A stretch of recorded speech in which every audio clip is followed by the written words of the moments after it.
Lou est une enfant colérique. À 4 ans, elle passe son temps à crier et à désobéir. Tu prends pas les deux! Tu prends pas les deux! À l'intérieur, elle est insupportable, mais à l'extérieur, elle devient ingérable. Je ne te fais pas mal, je te fais pas mal. Mais non! Tout le monde vit sous ses ordres. Surtout sa grande sœur Marie, qui ne supporte plus d'entendre ses cris, a du mal à place dans sa maison. Patricia et Louis ne savent plus que faire pour qu'elle obéisse. Le père essaye d'avoir de l'autorité, il est contredit par sa femme. Super Nanny, qui a plus de 20 ans d'expérience, pendant 2 semaines, elle va essayer de remettre la sérénité dans cette famille. Si jamais tu redescends de ton lit, à partir de maintenant, c'est pas elle qui décide, c'est vous qui décidez.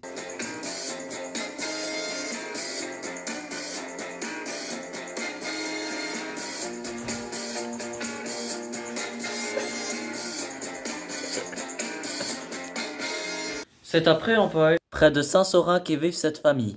Patrick, le baba, a 43 ans. Louis, excusez-nous de nos erreurs, il est informaticien et travaille à la maison. Patricia, la maman, a 37 ans, est en congé parental. Celle qui a plus fort caractère, c'est Océane. Elle décide de tout à la maison. Et enfin, la dernière, l'enfant sage, c'est Marie. Elle est l'enfant de Louis, mais pas de Patricia. Malgré tout, Marie la considère comme sa maman.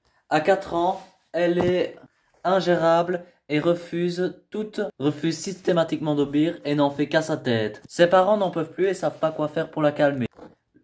Le quotidien de sa mère Patricia est un enfer. Tu mets la tête en arrière. Les journées de Patricia sont des guerres permanentes avec sa fille. Patricia est à bout. En 20 ans de métier, Sarah s'est occupée de 72 enfants. Elle a exercé son savoir-faire dans le monde entier, des palais orientaux aux maisons bourgeoises françaises. Ses méthodes sont venues à bout des enfants les plus récalcitrants. Sarah a accepté de venir en Haute d'Auve chez Patricia et Louis. Elle a 4 jours pour réussir sa mission, redonner un peu d'autorité à la maman et ramener un peu de sérénité dans ce foyer. Bonjour. Bonjour. Sarah, Patricia, enchantée. Je me présente, je suis Sarah, Louis. Durant les 2 premiers jours, Super Nanny va observer le comportement de toute la famille et mettre son plan d'action.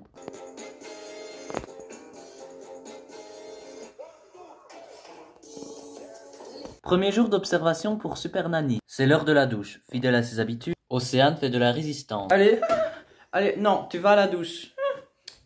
Comme d'habitude, elle fait de la résistance. On va à la douche. Sarah découvre avec surprise le rituel de la douche. On se lave. Non, là je rigole pas. Océane. La situation est catastrophique. 3 quarts d'heure pour la mettre sous la douche. Et la course-poursuite entre Océane et sa mère va encore de plus belle. Aucun ordre, elle a rien écouté d'elle. Elle a passé son temps à dire Océane, Océane, Océane. Océane, cela, elle a bien raison, Océane. Oui.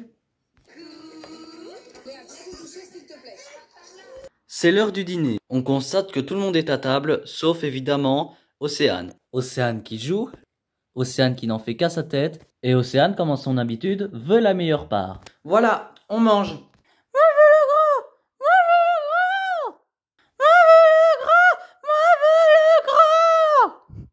Le dîner se déroule dans les cris et les hurlements d'Océane. Mais c'est pas la peine de crier. Non, regarde. Regarde, Océane, il est entier. Pour finir, Océane refuse son assiette. Patricia fait comme si de rien n'était. Je suis effaré, écoutez. Écoutez, vous êtes conscient de ce que la crise vient de faire? Arrête. Eh ben, mange pas. Vas-y, je m'occupe. 20 h. Et c'est l'heure du coucher. Comme à son habitude, Océane refuse de dormir dans son lit. Je veux dormir là. Une journée d'école, ça fatigue. Allez. Viens. Océane veut toujours pas quitter le canapé et Patricia n'arrive pas à la faire entendre raison. On va au lit. Je veux dormir là. Océane continue à s'opposer à sa mère. Super Nanny va découvrir qu'on lui met toujours une couche pour dormir. Bon, on va monter. Moi, je suis fatigué aussi. On va mettre la couche. Parce que on met la couche. Pourquoi vous lui mettez la couche? Parce que je lui mets une couche. Parce que sinon, on va faire pipi au lit, hein. Pour éviter de... Ah ouais, ok. Il est presque 21 h.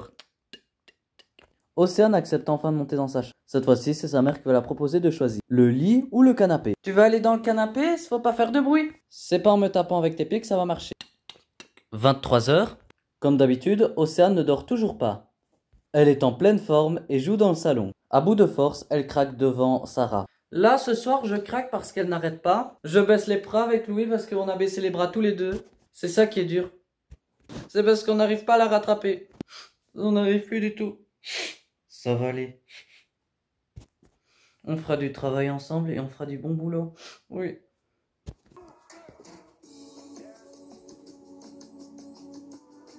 C'est le dernier jour d'observation de Sarah. Océane déjeune seule et pour changer, elle va faire des bêtises. La bonne idée du moment, trouer une chaise. Non, je le retire.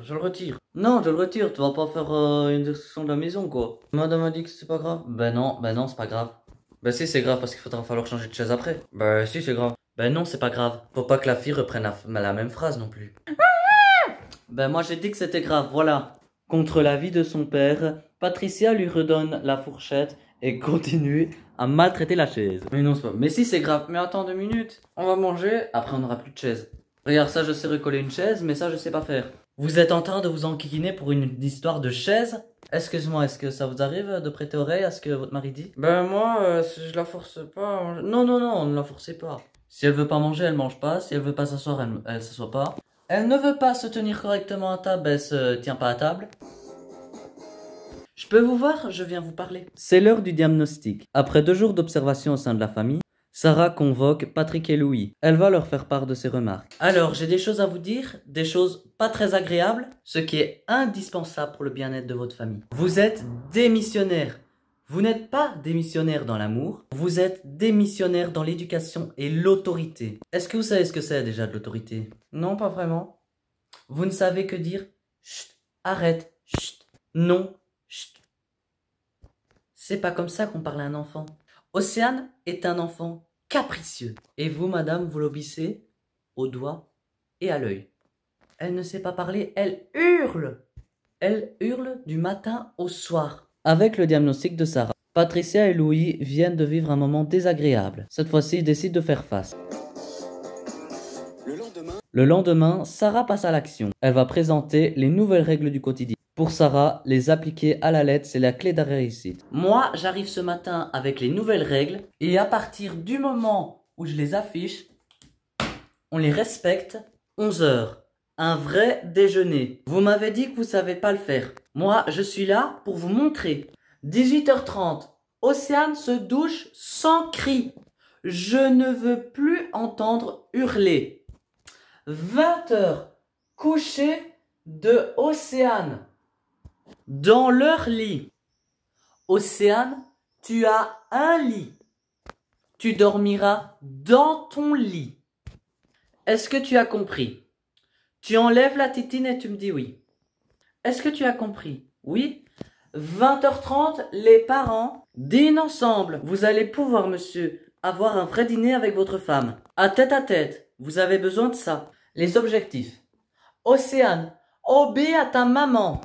Arrête de crier. Chaque fois que tu hurleras, chaque fois que tu crieras après maman, tu seras puni. Patricia, apprenez à dire non. Posez Océane. Passez plus de temps avec Marie. Monsieur, tenez tête à votre femme. Imposez-vous. Est-ce que tout le monde a compris? Oui. Je ne céderai rien. Je ne lâcherai rien.